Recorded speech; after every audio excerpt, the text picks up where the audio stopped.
Good morning everyone. आज हम लोग द नेगोशिएबल इंस्ट्रूमेंट्स एक्ट 1881 को कंटिन्यू करेंगे एंड आज का हमारा टॉपिक्स है holder and holder in due course, privileges of holder in due course, negotiation, endorsement, kinds of endorsements, dishonour of negotiable instruments, bouncing of cheques. Start करते हैं। Holder and holder in due course. तो सबसे पहले समझते हैं holder कौन होता है, फिर समझेंगे होल्डर इन ड्यू कोर्स कौन होता है। तो होल्डर कौन होता है, अगर उसको सिंपली कहा जाए तो होल्डर एक ऐसा इंसान होता है जिसके पास पोजीशन रहता है ऑफ द इंस्ट्रूमेंट। उसके पास वो इंस्ट्रूमेंट रहता है उसके नाम का, और ये इंस्ट्रूमेंट हो सकता है bill of exchange, promissory note या फिर चेक। पहला कंडीशन ये है। दूसरा ये है कि उसके पास ये राइट रहना चाहिए कि वो अमाउंट को वो रिसीव कर सके, रिकवर कर सके from the parties liable.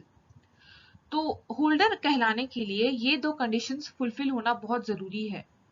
He must be entitled to the position of the instrument, उसके पास पोजीशन होना चाहिए वो इंस्ट्रूमेंट का।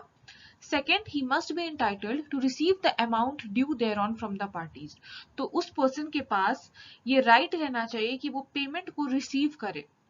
तो फॉर एग्जाम्पल, अगर कोई चोर है, उसने अगर सपोज कोई नेगोशिएबल इंस्ट्रूमेंट जैसे कि चेक को चोरी से उसने अपने पास रख लिया है, तो क्या वो होल्डर कहलाएगा? वो होल्डर नहीं कहलाएगा, क्योंकि यहाँ पे वो चेक उसके नाम का नहीं होगा सबसे पहले तो, और दूसरा ये उसके पास ये राइट भी नहीं रहेगा कि वो ये अमाउंट को रिसीव कर सके। तो होल्डर कहलाने के लिए ये दोनों कंडीशंस फुलफिल होना जरूरी है, तभी कोई भी पर्सन होल्डर कहलाएगा। फिर है होल्डर इन ड्यू कोर्स। तो होल्डर इन ड्यू कोर्स कहलाने के लिए ये चार कंडीशंस फुलफिल करना बहुत जरूरी है कोई भी पर्सन को। पहला तो ये है कि ही मस्ट बी अ होल्डर। तो हमने जो लास्ट स्लाइड में देखा कि होल्डर के लिए दो कंडीशंस फुलफिल होना जरूरी है, वो दो कंडीशंस यहाँ पे भी होना जरूरी है, यानी कि वो पर्सन को सबसे पहले तो होल्डर रहना चाहिए, उसके पास ये राइट होना चाहिए to receive the payment, and उसके पास पोजीशन होना चाहिए ऑफ द इंस्ट्रूमेंट। दूसरा है he must be a holder for valuable consideration. तो वो जो भी अमाउंट, जो भी इंस्ट्रूमेंट वो ले रहा है वो होना चाहिए फॉर अ वैल्यूएबल कंसिडरेशन। अगर सपोज चेक दिया जा रहा है फॉर चैरिटी पर्पस, यानी कि फ्री फ्रॉम एनी कंसिडरेशन, तो वो होल्डर इन ड्यू कोर्स नहीं कहलाएगा। वो होल्डर कहलाएगा लेकिन वो होल्डर इन ड्यू कोर्स नहीं कहलाएगा। तो होल्डर इन ड्यू कोर्स कहलाने के लिए कंसिडरेशन होना चाहिए, सम वैल्यूएबल कंसिडरेशन। फिर है he must have become the holder of the negotiable instrument before its maturity. तो बिफोर मेच्योरिटी ही वो इंस्ट्रूमेंट वो होल्डर के पास आना चाहिए, तभी वो कहलाएगा होल्डर इन ड्यू कोर्स। फिर है he must have become holder in good faith, यानी कि उसके पास अगर इंस्ट्रूमेंट आ रहा है तो वो होना चाहिए गुड फेथ में। सपोज अगर ए ए ने कोई इंस्ट्रूमेंट लिया है बी से, और ए ने ये बी से लिया है फ्रॉड के थ्रू, उसने कुछ फ्रॉड किया और ये इंस्ट्रूमेंट आया ए के पास। अब ए ये इंस्ट्रूमेंट दे रहा है डी को, पर डी को पता नहीं था कि ये जो इंस्ट्रूमेंट है ए के पास वो फ्रॉड के थ्रू मिला है उसको, वो फ्रॉड किया है तब उसके पास ये इंस्ट्रूमेंट आया है। तो डी यहाँ पे गुड फेथ में ले रहा है ये इंस्ट्रूमेंट, तो डी यहाँ पे कहलाएगा होल्डर इन ड्यू कोर्स। लेकिन यहाँ पे ए होल्डर इन ड्यू कोर्स नहीं कहलाएगा, लेकिन डी जिसने गुड फेथ पे रिसीव किया है ये इंस्ट्रूमेंट को, तो डी कहलाएगा होल्डर इन ड्यू कोर्स। तो होल्डर इन ड्यू कोर्स के लिए ये चार कंडीशंस फुलफिल होना जरूरी है। उसको होल्डर रहना चाहिए सबसे पहले तो। दूसरा, it must be for valuable consideration, यानी कि it should not be free from any consideration, कोई मतलब से ही वो इंस्ट्रूमेंट होना चाहिए, ना ही किसी चैरिटी के लिए। फिर है he must have become the holder of the negotiable instrument before its maturity, यानी कि नेगोशिएबल इंस्ट्रूमेंट के मेच्योरिटी से पहले, मेच्योर होने से पहले ही वो इंस्ट्रूमेंट आना चाहिए वो होल्डर के पास, तभी वो कहलाएगा होल्डर इन ड्यू कोर्स। फिर है he must have become holder in good faith, तो उसके पास वो इंस्ट्रूमेंट आना चाहिए गुड फेथ में। नेक्स्ट है privileges of holder in due course. तो देखते हैं होल्डर इन ड्यू कोर्स क्या क्या प्रिविलेजेस इंजॉय करते हैं। पहला है फ्री फ्रॉम ऑल डिफेक्ट्स। तो जो होल्डर इन ड्यू कोर्स है उसके पास जो टाइटल आता है that is a good title, that is free from all defects. वो डिफेक्ट्स फ्री रहता है, दैट इज ऑल क्लिंस्ड, यानी कि अगर वो इंस्ट्रूमेंट में कुछ भी डिफेक्ट्स रहता है, पहले में भी फ्रॉड के थ्रू मिला हो कोई भी पर्सन को, होल्डर को, लेकिन अगर वो होल्डर इन ड्यू कोर्स के पास वो आ जाता है तो that is free from all defects, वो पूरा क्लीन हो जाता है। जैसे हम लोग एग्जांपल देखते हैं, यहाँ पे एक्स ने वाई को कोई इंस्ट्रूमेंट ट्रांसफर किया, ठीक है, और वाई ने ये इंस्ट्रूमेंट लिया है फ्रॉड के थ्रू, और बाद में वाई को कुछ पेमेंट करना था टू जेड, तो वाई ने वो इंस्ट्रूमेंट को इंडोर्स कर दिया जेड के नाम पे। तो यहाँ पे जो जेड हो गया, उसके पास जो टाइटल आया है that is a good title, और ये है होल्डर इन ड्यू कोर्स, क्योंकि ये चारों कंडीशंस फुलफिल करता है। पहला कि वो होल्डर है, दूसरा कि उसके पास ये आया है फॉर सम कंसिडरेशन, क्योंकि वाई को कुछ पेमेंट करना था जेड को, तो ये कंसिडरेशन के वजह से ही मिला है जेड को। फिर है इसको मे बी बिफोर मेच्योरिटी ही मिला हो वो इंस्ट्रूमेंट, इंस्ट्रूमेंट जो है वो वैलिड है तब तक, एंड इसको गुड टाइटल मिला है, जेड को पता नहीं है इस फ्रॉड के बारे, तो ये जेड जो है इसके पास जो भी टाइटल आया है that is free from all defects, और जेड बाद में किसी को भी इंडोर्स करेगा वो रहेगा डिफेक्ट फ्री। फिर है privilege in case of inchoate stamped instruments, ये है अकॉर्डिंग टू सेक्शन 20। तो हमने पढ़ा है लास्ट क्लास में कि इनकोवेट इंस्ट्रूमेंट्स क्या होता है, वो इनकम्प्लीट इंस्ट्रूमेंट होता है जिसमें सिर्फ स्टैम्प एंड सिग्नेचर रहता है। तो अगर ऐसा instrument holder in due course के पास रहेगा तो होल्डर इन ड्यू कोर्स के पास ये प्रिविलेज है, ये उसके पास राइट है जो वो इंजॉय करता है कि वो इंस्ट्रूमेंट जो ब्लैंक इंस्ट्रूमेंट है उसमें वो अमाउंट फिल कर सकता है जितना वो चाहे, और वो उससे ज्यादा अमाउंट भी फिल कर सकता है जितना उसको कहा गया है। और लेकिन एक कंडीशन है कि ये अमाउंट कवर होना चाहिए जितना वो स्टैम्प कवर करता है, जितना अमाउंट स्टैम्प कवर करता है उस अमाउंट के विद इन वो जितना अमाउंट चाहे वो फिल कर सकता है वो इनकोएट स्टैम्प्ड इंस्ट्रूमेंट में।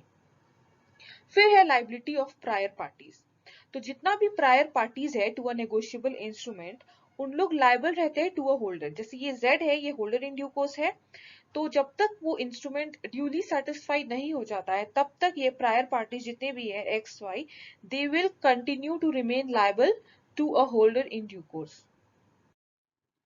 नेक्स्ट है privilege in case of fictitious bills, तो अगर किसी ने बिल्स ऑफ एक्सचेंज को एक्सेप्ट किया है तो अब वो लायबल है to a holder in due course, यानी कि वो होल्डर इन ड्यू कोर्स को ये नहीं कह सकता कि ये जो बिल है वो फिक्टिशियस है, यानी कि ये बिल जिसने ड्रॉ किया है, जिसने ये बिल बनाया है वो है ही नहीं, वो एग्जिस्ट ही नहीं करता, दैट पर्सन इज फिक्टिशियस। तो ये वो एक्सेप्टर जो है बिल ऑफ एक्सचेंज का वो ये चीज नहीं कह सकता है, एंड वो लायबल रहेगा to make the payment to the holder in due course. फिर है privilege when an instrument delivered conditionally is negotiated, तो अगर कोई ऐसा नेगोशिएबल इंस्ट्रूमेंट है जिसको इंडोर्स या डिलीवर किया गया है कंडीशनली, यानी कि ये इंस्ट्रूमेंट का तभी पेबल होगा जब कोई स्पेशल पर्पस जो है वो फुलफिल हो जाएगा, तो ऐसा इंस्ट्रूमेंट में भी जो होल्डर इन ड्यू कोर्स का राइट है वो इफेक्ट नहीं रहता है, उसका राइट रहता है कि वो उस इंस्ट्रूमेंट का पेमेंट रिसीव करे, एंड जितने भी प्रायर पार्टीज है उन लोग अपने लाइबिलिटी से भाग नहीं सकते हैं, they are liable to the holder in due course. फिर है estoppel against denying signature और capacity of prior party, तो यहाँ पे कोई भी ऐसा इंडोर्सर ऑफ अ नेगोशिएबल इंस्ट्रूमेंट ये नहीं कह सकता है कि जो सिग्नेचर है वो इंस्ट्रूमेंट में वो गलत है या वो सही नहीं है या वो उस इंसान का नहीं है जिसका होना चाहिए, तो ये कोई भी इंडोर्सर नहीं कर सकता, ये उसके पास राइट नहीं है, and holder in due course ये प्रिविलेज एंजॉय करता है कि वो उसके लिए भी वो पेमेंट को रिसीव करे। नेक्स्ट टॉपिक है नेगोशिएशन ऑफ नेगोशिएबल इंस्ट्रूमेंट्स। तो हमें पता है कि नेगोशिएबल इंस्ट्रूमेंट्स का बहुत एसेंशियल फीचर है इजी ट्रांसफरेबिलिटी, कि जो इंस्ट्रूमेंट्स है वो बहुत इजीली ट्रांसफर किया जा सकता है from one person to another for making payment, और ये जनरली यूज किया जाता है बिजनेस में, सो दैट पेमेंट जो है वो इजीली हो पाए, पेमेंट प्रोसेस इजीली हो pi by transferring the negotiable instruments. तो नेगोशिएबल इंस्ट्रूमेंट्स को ट्रांसफर किया जा सकता है दो तरीकों से, transfer by negotiation and transfer by assignment. तो पहले देखते हैं नेगोशिएशन क्या होता है। तो सेक्शन 14 के according negotiable instruments that is promissory note, bill of exchange या फिर चेक को ट्रांसफर किया जा सकता है एक पर्सन से दूसरे पर्सन तक, यानी कि एक पर्सन दूसरे पर्सन को होल्डर बनाता है and then it is said that the instrument is negotiated. तो ये जो नेगोशिएशन है उसमें ट्रांसफर ऑफ नेगोशिएबल इंस्ट्रूमेंट होता है एंड इसमें जो होल्डर है, जो ट्रांसफरी है, जिसके पास वो इंस्ट्रूमेंट आता है, उसके पास राइट रहता है कि वो अपने नाम पे स्यू कर सके एंड रिकवर कर सके अमाउंट को, जो अमाउंट ड्यू है। ये होता है नेगोशिएशन। फिर आता है असाइनमेंट। तो असाइनमेंट थोड़ा सा डिफरेंट है।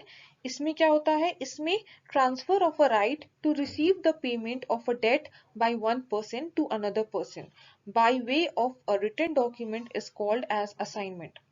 तो यहाँ पे एक पर्सन, वो एक पर्सन है असाइनर, उसके पास जो राइट रहता है, उसके पास राइट रहता है कि वो पेमेंट रिसीव करे फ्रॉम अ डेटर। तो वो राइट वो ट्रांसफर करता है दूसरे पर्सन को और वो पर्सन कहलाता है असाइनी।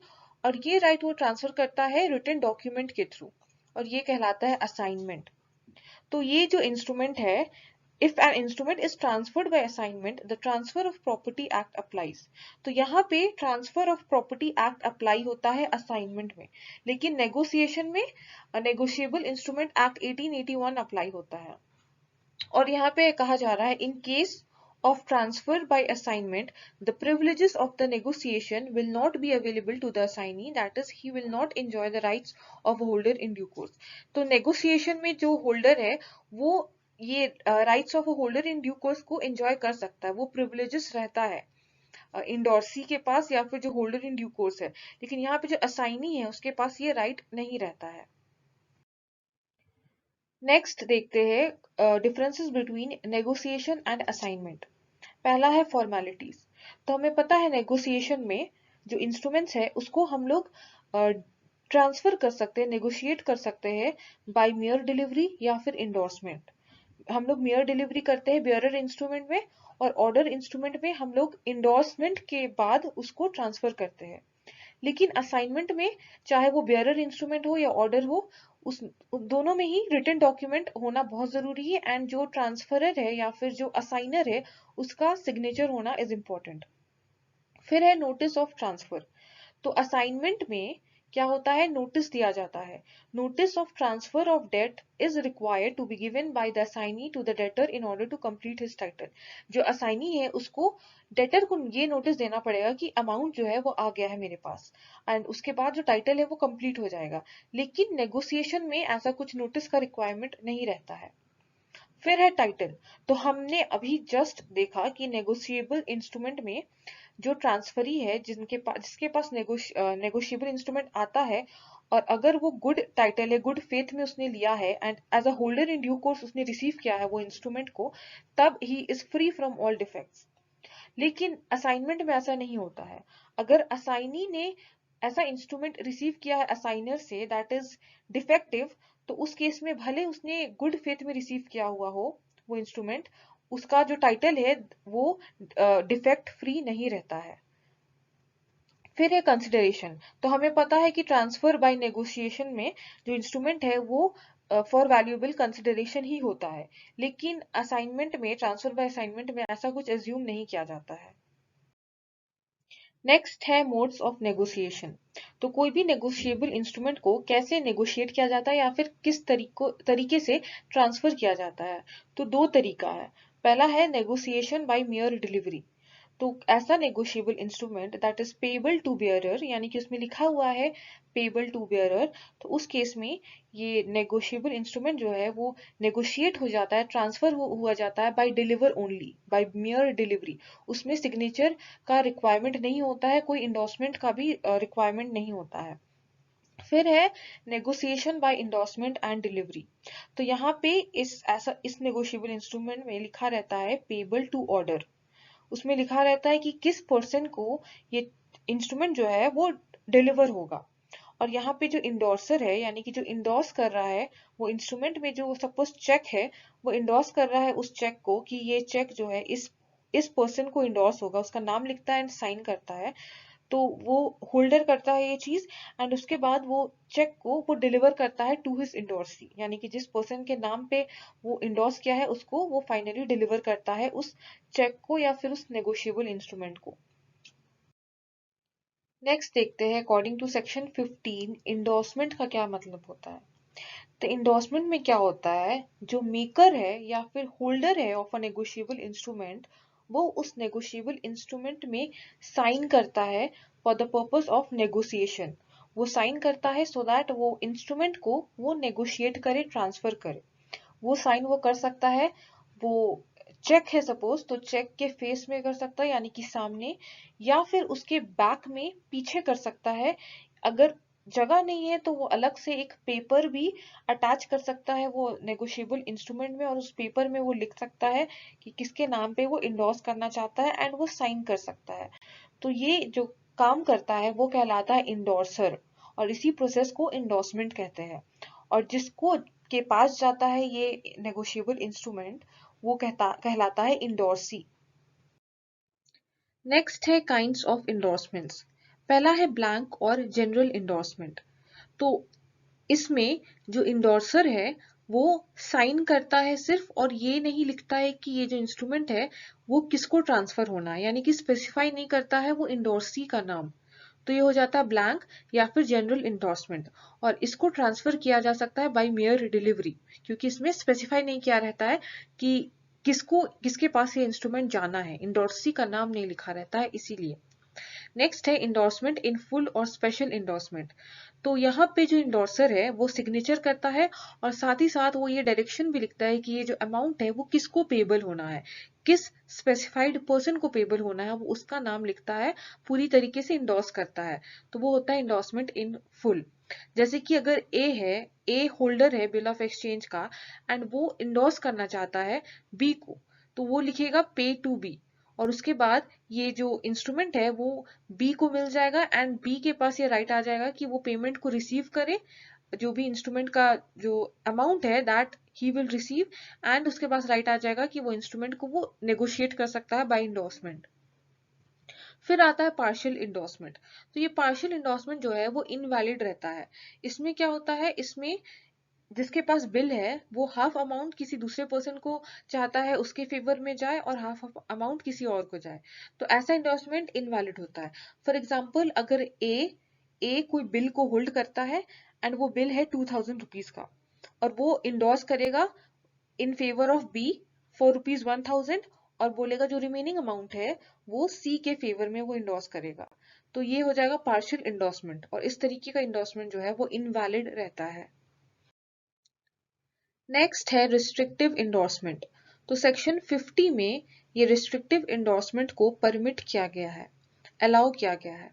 इसका क्या मतलब होता है, इसमें रिस्ट्रिक्टिव इंडोर्समेंट में जो इंडोर्सर है वो ये लिखता है उस बिल में कि पे this only.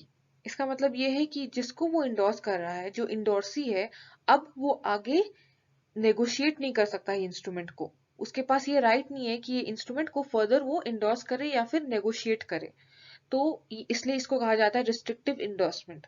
For example B जो है वो होल्डर ऑफ द बिल है, एंड उसने बिल में इंडोर्स किया, लिखा पे सी ओनली, तो ये हो गया रिस्ट्रिक्टिव इंडोर्समेंट।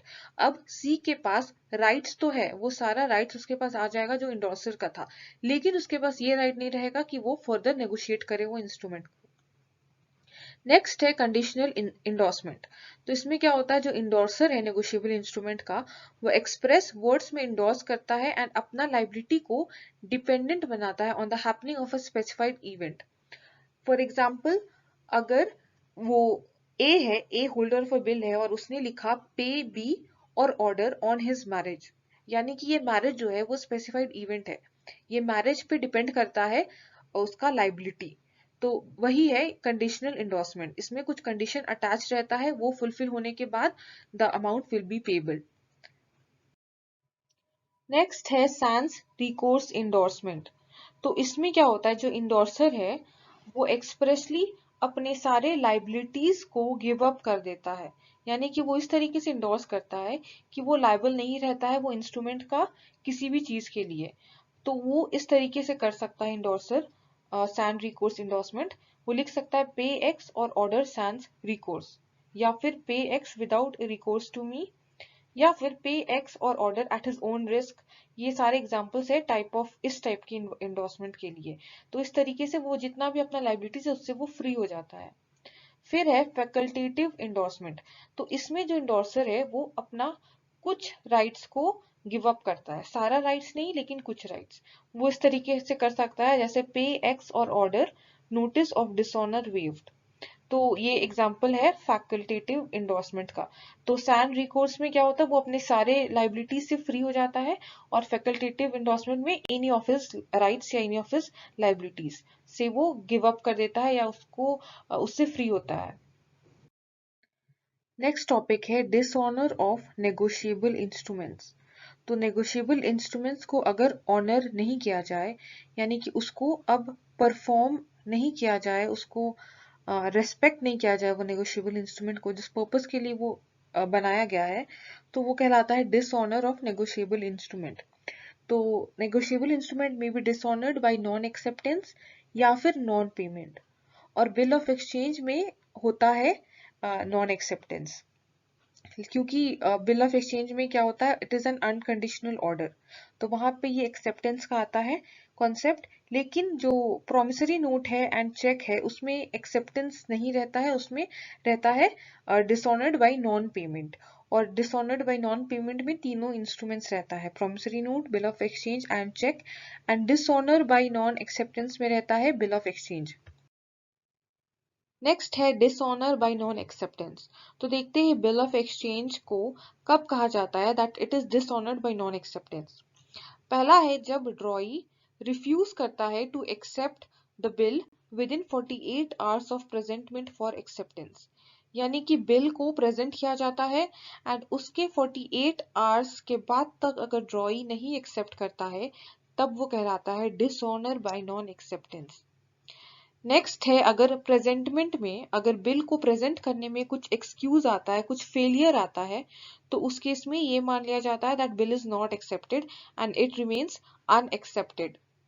फिर है अगर ड्रॉई इनकॉम्पिटेंट टू कॉन्ट्रैक्ट है, यानी कि अगर वो माइनर है, इंसॉल्वेंट है या लुनाटिक है, तो उस केस में कहलाता है it is dishonoured by non acceptance. फिर है अगर where the drawee makes the acceptance qualified. तो अगर ड्रॉई ने कुछ कंडीशन डाल दिया कि ये कंडीशन फुलफिल होने के बाद आई विल एक्सेप्ट, या फिर ये इवेंट होने के बाद, तो वो भी कहलाता है डिसऑनर बाय नॉन एक्सेप्टेंस। फिर है if the drawee is a fictitious person और after reasonable search can not be found. तो अगर जो ड्रॉई है वो एग्जिस्ट ही नहीं करता है, वो फिक्टिशियस पर्सन है एंड ढूंढने के बाद भी वो नहीं मिल पाता है, तो वो उस केस में भी कहलाता है it is the bill of exchange is said to be dishonoured by non acceptance. Next है डिसऑनर बाय नॉन पेमेंट। तो हमने देखा कि डिसऑनर बाय नॉन एक्सेप्टेंस सिर्फ बिल्स ऑफ एक्सचेंज में होता है, लेकिन डिसऑनर बाय नॉन पेमेंट तीनों इंस्ट्रूमेंट्स में होता है, promissory note, bill of exchange and cheque. तो प्रोमिसरी नोट में जो मेकर ऑफ द नोट है, यानी कि जो प्रोमिसरी नोट बनाता है, वो पर्सन अगर पेमेंट नहीं किया, अगर उसने प्रॉमिस किया है आई प्रॉमिस टू पे दिस पर्सन, बट अगर उसने वो फेल कर गया पेमेंट करने से, तब वो होगा डिसऑनर बाय नॉन पेमेंट। फिर है एक्सेप्टर ऑफ द बिल। तो बिल ऑफ एक्सचेंज में अगर एक्सेप्टर ऑफ द बिल जिसको ऑर्डर किया गया है टू पे, और वो पर्सन जिसको ऑर्डर किया गया है वो पर्सन नहीं पे किया, उसने पेमेंट नहीं किया, तो वो कहलाएगा dishonour by non payment in case of bill of exchange. और चेक के केस में जो ड्रॉई है, ड्रॉई चेक में रहता है बैंक, बैंक इज द ड्रॉई। तो अगर बैंक ने कुछ डिफॉल्ट किया इन पेमेंट या उसने पेमेंट नहीं किया किसी भी रीजन से, तब वो कहलाएगा dishonour by non payment. Next है इफेक्ट ऑफ डिसऑनर। तो अगर कोई भी नेगोशिएबल इंस्ट्रूमेंट डिसऑनर हो गया ईदर बाय नॉन एक्सेप्टेंस और बाय नॉन पेमेंट, तो उस केस में क्या होता है, जो होल्डर है, होल्डर इन ड्यू कोर्स, उसके पास ये राइट रहता है कि वो पार्टीज को स्यू कर सके, जितने भी पार्टीज लायबल है उनको वो स्यू कर सके। तो ये पार्टीज हो सकते हैं ड्रॉअर ऑफ द चेक, जो चेक को ड्रॉ करता है, बनाता है, मेकर ऑफ नोट, जो प्रोमिसरी नोट बनाता है, जो प्रॉमिस करता है टू पे, acceptor and drawer of bill, यानी कि जो बिल ऑफ एक्सचेंज को ड्रॉ करता है एंड एक्सेप्ट करता है, एंड जितने भी इंडोर्सर्स जो लायबल है सेवरली एंड जॉइंटली। सेवरली का मतलब है इंडिविजुअली एंड जॉइंटली, जितने भी पार्टीज जो है वो लायबल है to a holder in due course, उन सभी को होल्डर चाहे तो स्यू कर सकता है। एंड होल्डर का ये ड्यूटी है कि वो नोटिस ऑफ डिसऑनर दे to all the parties against whom he intends to proceed, यानी कि जिनके भी अगेंस्ट वो स्यू करना चाहते हैं उससे पहले उन लोग को ये नोटिस देना है, notice of dishonour. Next and last topic है बाउंसिंग ऑफ चेक्स। तो जब चेक डिसऑनर हो जाता है बिकॉज ऑफ नॉन पेमेंट, और वो तब होता है जब ड्रॉई ऑफ द चेक है, यानी कि बैंक जिसके ऊपर वो चेक को ड्रॉ किया गया है, the bank who is directed to pay the specified sum, अगर वो बैंक ने कुछ डिफॉल्ट किया इन पेमेंट, उसने रिफ्यूज कर दिया to pay upon being duly required to pay the sum, तो अगर वो बैंक को वो चेक प्रेजेंट किया गया एंड वो बैंक ने ऑनर नहीं किया वो चेक को, तब वो कहलाता है बाउंसिंग ऑफ चेक। तब कह सकते हैं कि जो चेक है वो बाउंस कर गया। फॉर एग्जाम्पल राम है, राम ने ₹10,000 का चेक दिया टू मोहन, मोहन बैंक के पास गया और चेक को प्रेजेंट किया, और वो बैंक ने उस चेक को ऑनर नहीं किया, उसने रिफ्यूज कर दिया फॉर पेमेंट, तो ये हो जाएगा बाउंसिंग ऑफ चेक, कि वो चेक जो है वो बाउंस कर गया। ये हो सकता है मे बी बिकॉज राम जो है उसके अकाउंट में इनसफिशिएंट फंड्स हो, या फिर उसका अकाउंट जो है वो बंद हो गया हो। तो कुछ रीजंस हो सकते हैं जिसकी वजह से जो चेक है वो बाउंस कर जाता है। और जो लॉ है वो इंश्योर करता है कि ये जो चेक है वो बाउंस ना करे एंड उसका सर्कुलेशन जो है वो बना रहे, मतलब जो लोग जो है उनका भरोसा चेक पे बना रहे एंड उसके बेसिस पे उन लोग अपना डेट्स एंड लायबिलिटीज है उसको सेटल करे। तो इसके लिए जो द नेगोशिएबल इंस्ट्रूमेंट्स एक्ट 1881 है उसको अमेंड किया गया है by the banking Public Financial Institutions and Negotiable Instruments Laws Act 1988. Next है the salient features of the provisions of section 138 to 147 are discussed below. तो चेक का डिसऑनर हो जाना या फिर चेक अगर बाउंस कर जाता है तो वो एक क्राइम है। जो ड्रॉअर ऑफ द चेक है, यहाँ पे जो राम है जिसने ड्रॉ किया है वो चेक, जो चेक को बनाता है the maker of the cheque, कहा जाता है कि अगर चेक का डिसऑनर हो गया that means that person is liable, the drawer is liable, and कहा जाता है कि that person has committed an offence, उसने एक ऑफेंस कमिट किया है जिसके लिए he shall be punishable with imprisonment for a term which may extend to 2 years, या फिर विथ अ फाइन और विथ बोथ, दोनों ही इम्प्रिजनमेंट एंड फाइन। तो इस केस में अगर राम ने चेक दिया है ₹10,000 टू मोहन एंड मोहन वो चेक बैंक में प्रेजेंट किया और बैंक ने उस चेक का ऑनर नहीं किया, बैंक ने उस चेक को ऑनर नहीं किया और चेक जो है वो बाउंस कर गया, तो उस केस में सबसे पहले तो मोहन का ये ड्यूटी बनता है कि डिसऑनर होने के 30 days बाद तक वो उसको नोटिस दे देना है राम को अबाउट द डिसऑनर, क्योंकि हो सकता है राम एक इनोसेंट पर्सन है, वो ऑनेस्ट पर्सन है, उसको पता नहीं था कि उसके बैंक अकाउंट में इनसफिशिएंट फंड्स है या फिर उसका बैंक अकाउंट बंद है, उसको ये आइडिया नहीं है, तो इसीलिए मोहन को ये नोटिस देना है राम को। और वो नोटिस मिलने के 15 days तक राम के पास टाइम है कि वो पेमेंट कर दे टू मोहन, और 15 days तक अगर राम ने पेमेंट नहीं किया है मोहन को ₹10,000, तब वो कहलाएगा डिसऑनर ऑफ चेक, और उस केस में ये सारा जो पनिशमेंट है वो मिलेगा टू राम। तो आगे है however before the penal provisions against the drawer of a bound check the following requirements should be satisfied, और आगे ये सारा जो रिक्वायरमेंट्स है वो सेटिस्फाई होना जरूरी है, उसके बाद ही ये एक्शंस लिया, ये प्रोविजंस पेनल्टी चार्ज किया जा सकता है अगेंस्ट राम। तो पहला है the cheque should have been dishonoured due to insufficiency of funds in the drawer's account, तो ड्रॉअर के अकाउंट में इनसफिशिएंट फंड हो तब वो चेक जो है वो डिसऑनर होता है। आगे है the cheque should have been issued by the drawer in favour of another person, तो ये जो चेक जो ड्रॉअर है वो इशू होना करना चाहिए इन favour of another person, so that वो दूसरे पर्सन के अकाउंट में वो पैसा जाए एंड वो डिस्चार्ज करे उसका लाइबिलिटीज, जो ड्रॉअर है ड्रॉअर का लाइबिलिटीज से वो डिस्चार्ज हो, यानी कि वो अपने लाइबिलिटीज से फ्री हो जाए, डेट्स उसका क्लियर हो जाए, पे ऑफ हो जाए उस चेक के थ्रू जो कि इशू कर रहा है वो इन फेवर ऑफ अनदर पर्सन। और लेकिन जहां पे वो चेक को इशू किया जा रहा है फॉर मीटिंग सोशल ऑब्लिगेशंस या फिर चैरिटी सोशल ऑब्लिगेशंस जैसे कि charity, marriage presents, birthday gifts, तो उस केस में डिसऑनर अगर होता है वो चेक, तो उसके लिए ड्रॉअर जो है वो नहीं कहलाएगा कि उसने कोई ऑफेंस कमिट किया है। ड्रॉअर तभी लायबल होगा जब उसने वो चेक को ड्रॉ किया है इन फेवर ऑफ अनदर पर्सन, ये इंटेंशन से कि उसका जो डेट्स है, उसका जो लाइबिलिटीज है वो पे ऑफ हो इन होल और इन पार्ट, ना ही अगर वो किसी सोशल ऑब्लिगेशन के लिए वो चेक को दे रहा है। अगर चैरिटी के लिए दे रहा है, किसी के शादी में वो एज अ गिफ्ट दे रहा है, बर्थडे में एज अ गिफ्ट दे रहा है, तब वो चेक का डिसऑनर होने पे वो ड्रॉअर कमिट नहीं करता है, कोई ऑफेंस उस वो कमिट नहीं करता है। फिर the cheque should have been presented to the bank within a period of its validity. तो अगर मोहन ने वो चेक को मोहन प्रेजेंट कर रहा है वो चेक को बैंक में, तो वो तब तक ही कर सकता है जब तक वो चेक का वैलिडिटी है। अगर वो चेक एक्सपायर कर जाए, तब अगर वो चेक को कहा जा रहा है कि वो चेक डिसऑनर है, तब Ram will not be liable, क्योंकि वो चेक एक्सपायर कर गया है। तो चेक का पीरियड ऑफ वैलिडिटी तक ही मोहन के पास चांस है कि वो चेक को प्रेजेंट करे, एंड उसके बाद ये कहा जा सकता है कि राम जो है उसके वजह से चेक जो है वो डिसऑनर हो गया है and he shall B liable, और उसको पनिशमेंट मिलेगा। तो आगे का 2 पॉइंट्स हमने डिस्कस किया हुआ है।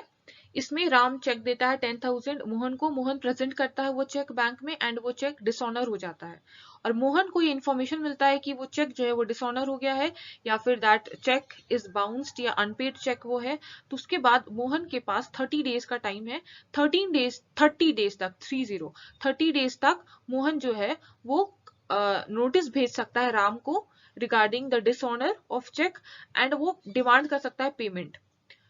फिर राम के पास नोटिस आया, राम के पास वो नोटिस मिलने के बाद 15 डेज का टाइम है, वो 15 डेज तक उसको पेमेंट कर देना है मोहन को। जो ड्यू अमाउंट है ₹10,000, वो पेमेंट कर देना है मोहन को। 15 डेज तक अगर राम ने पेमेंट नहीं किया टू मोहन, तो अब मोहन के पास ये राइट है, यानी कि after the expiry of said period of 15 days, जिसमें ड्रॉवर को कहा गया था कि वो अपना अमाउंट जो है वो पे कर दे ऑफ द डिसऑनर्ड चेक, लेकिन राम अगर वो अमाउंट नहीं पे करता है, तो अब मोहन जो कि पेई है या फिर होल्डर इन ड्यू कोर्स है ऑफ द चेक, वो अब क्या करता है, वो चाहे तो अब वो कंप्लेन कर सकता है to a court within 1 month of the date of expiry. तो आफ्टर 15 डेज मोहन के पास 1 मंथ का टाइम है, तब तक वो कंप्लेन कर सकता है, written complaint of the offence that is related to dishonoured cheque to a court. वो कंप्लेन कर सकता है कोर्ट के पास regarding the dishonoured cheque. So that's all for the class, and this is the end of your syllabus of Business Law Semester 1. So thank you and all the best to all.